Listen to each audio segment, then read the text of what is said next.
Salut tout le monde et moi aussi pour une vidéo. Alors aujourd'hui j'ai décidé de vous faire un top 10 provisoire des meilleurs films de l'année 2012. Pourquoi provisoire? Parce que parce que tout simplement, euh, mais c'est quand même le début des gros et grands films qui vont sortir. Genre par exemple la semaine prochaine sort Prometheus, Men in Black 3 et Cosmopolis. Et puis cet été The Dark Knight Rises et The Expandable 2.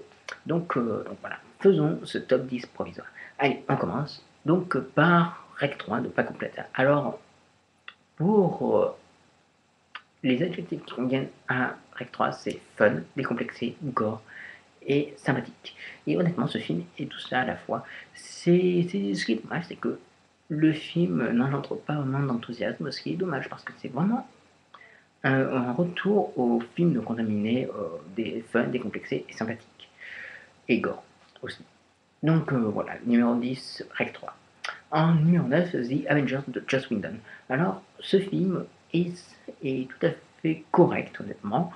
C'est vraiment un bon film de super-héros et un bon popcorn movie, mais il manque quelque chose, je pense.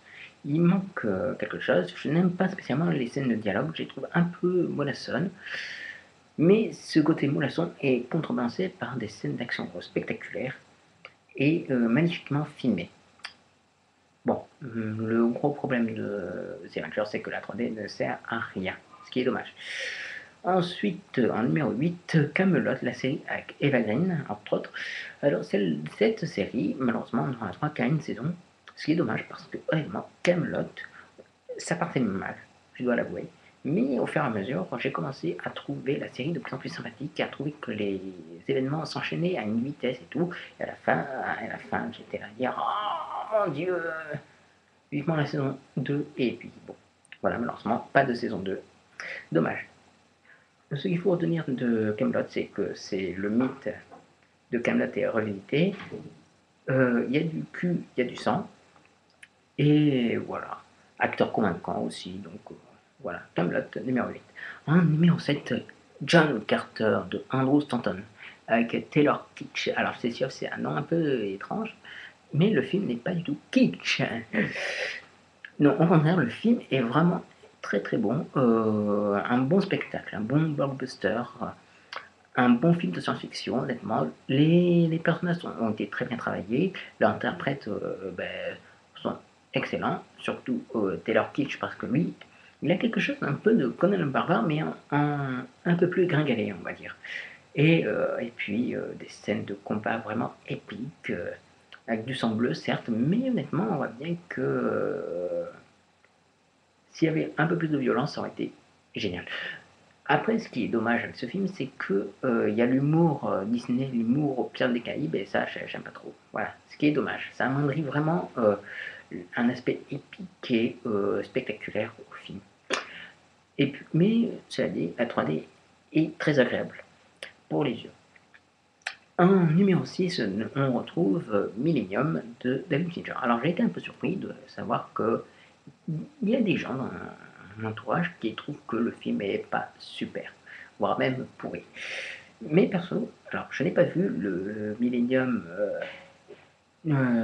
original, j'ai vu que ce remake de David Fincher. Et honnêtement, j'ai beaucoup aimé le remake fait par David Fincher parce que j'aimais beaucoup son aspect assez froid et puis ce thriller qui par moments a des élans de violence vraiment crade, par moments insupportables.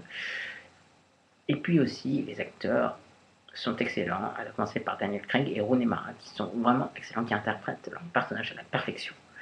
Personnage charismatique, attachant et humain. Donc, en numéro 5, une autre série télévisée, Terra Nova. Terra Nova, la série qui a été coproduite en partie par Steven Spielberg.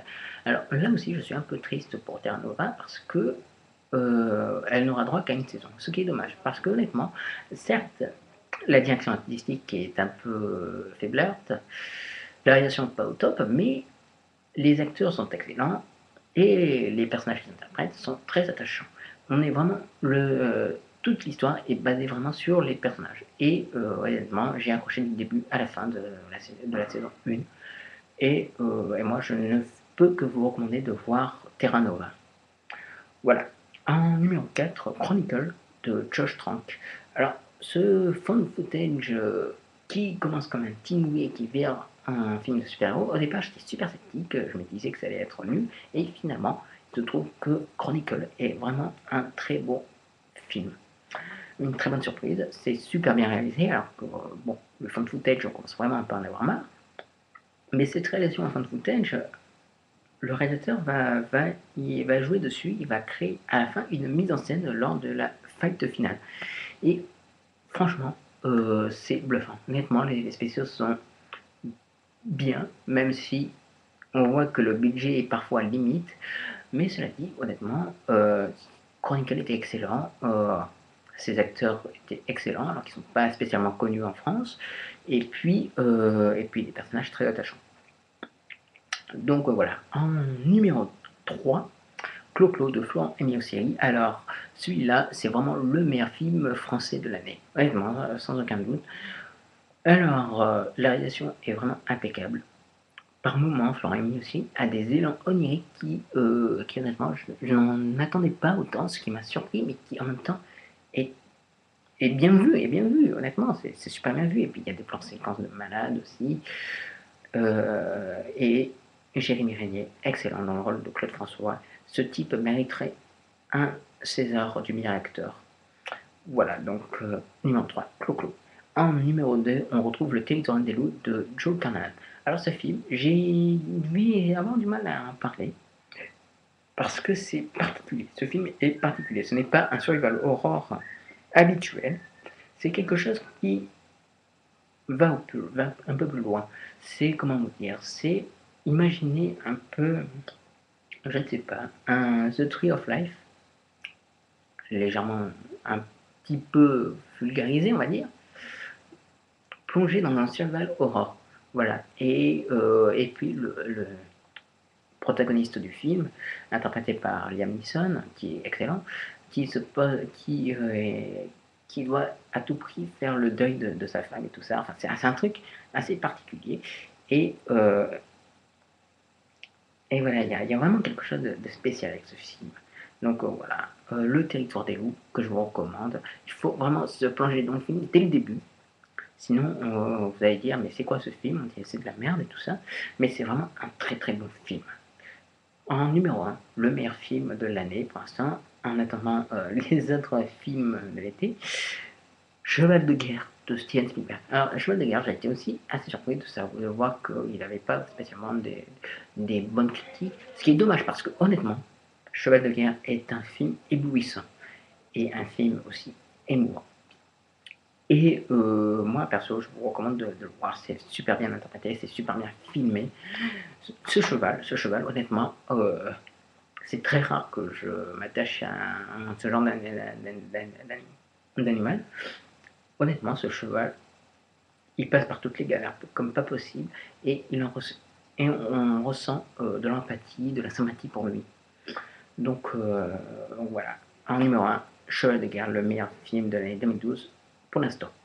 Donc voilà, après vous avoir parlé de ces 10 meilleurs films de l'année, je vais vous laisser sur ces bonnes paroles et je vous dis à une prochaine vidéo. D'ici là, vous portez bien et on se retrouvera, j'espère, très très vite. Salut!